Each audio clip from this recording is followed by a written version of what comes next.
have you ever been told to choose one path and stick with it?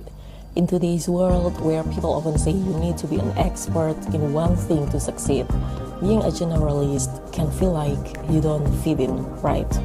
But what if changing directions, something many see as risky of course, can actually be your strength? In this video, we'll talk about how generalists can do really well in a world that values specialization. We look at ideas from the book Range by David Epstein, and let's find out why having many interests and skills and why being a jack of all trades might be your biggest advantage. When we look at athletes and musicians, we often see that with time and focused practice, they become more skilled, more refined, and more successful.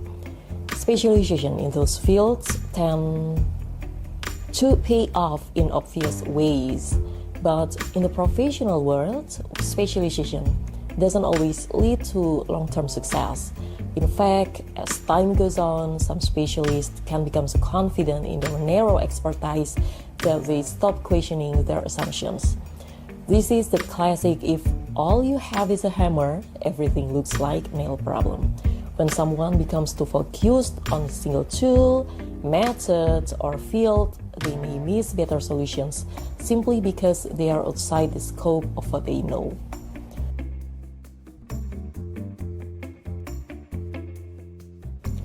The book tells research has shown that when the layout of a chessboard is altered, when pieces are placed in ways that don't follow familiar patterns, even grandmasters of chess can become confused. Their expertise built on recognizing patterns suddenly doesn't apply. Also about the story of an expert firefighter who made a poor decision when faced with a fire inside an unfamiliar structure. His deep experience in one type of situation didn't help and may have even misled him when the context changed. These examples highlight a key risk of narrow specialization in a situation that doesn't follow predictable rules. Specialists may struggle. Our natural human tendency actually is to rely on past patterns, but in unfamiliar territory, those patterns may lead us astray. And then a psychology consultant in the UK conducted a study focused on the issue of specialization. His research found something interesting. The individuals who were able to successfully shift careers later in life had something in common. Early in their careers, they had received broader training and didn't limit themselves to just one path. They had range. Even while focusing on a primary specialty, they kept other career options open and explored different areas of interest. This flexibility gave them the ability to adapt when circumstances change or when new opportunities appeared. Generalists are often more creative because they are making unexpected connections and developing sharper critical intelligence. This ability sharpens their thinking tools, allowing them to apply the right methods in any situation. But to do that, they must first be taught how to think, not just what to think about. That's where computational thinking comes in. Breaking down problems, recognizing patterns, and building flexible mental frameworks that work across any subject or challenge. And as a leader, how do we increase our team's critical thinking skills? To sharpen critical thinking skills within a team, it's important to let people think before being taught what to think about. One simple yet effective approach is to give team members a heads up about upcoming meeting topics. For example, this allows them to explore the subject on their own, form initial ideas, and come prepared with questions and ideas. Rather than being passive recipients of information, they become active participants, engaging more deeply, thinking more critically, and contributing more meaningfully to the discussion.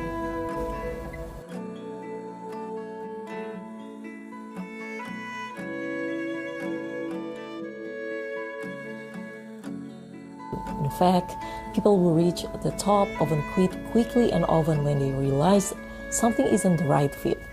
They don't waste time clinging to the wrong plan, and they don't feel guilty about changing directions.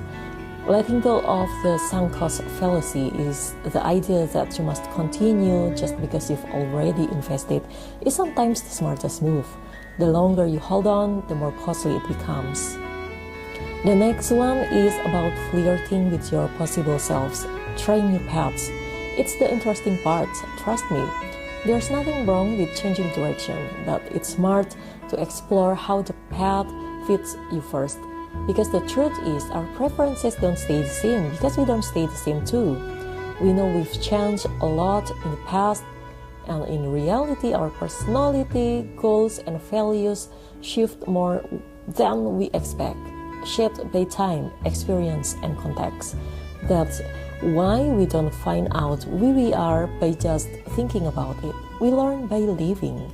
If you are asking, who do I really want to become? The answer is test and learn.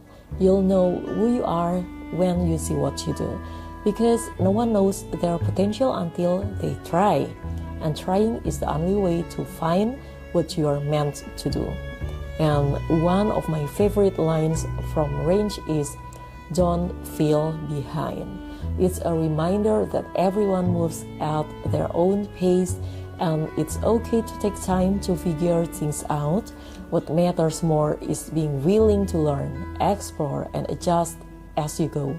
But before that, you have to take a moment to really know yourself, what matters to you, what excites you, and what actually fits. That self-awareness becomes your compass as you move forward. So, in my personal opinion, based on over a decade of work experience in both multinational and state-owned enterprises, before you explore a completely new field, I would strongly recommend becoming a specialist first. Prove your performance in one area, show consistency, and build your credibility.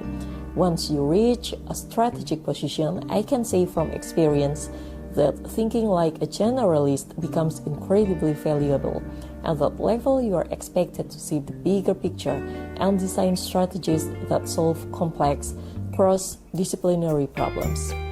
Okay guys, if you enjoyed the video, don't forget to like, share, and subscribe.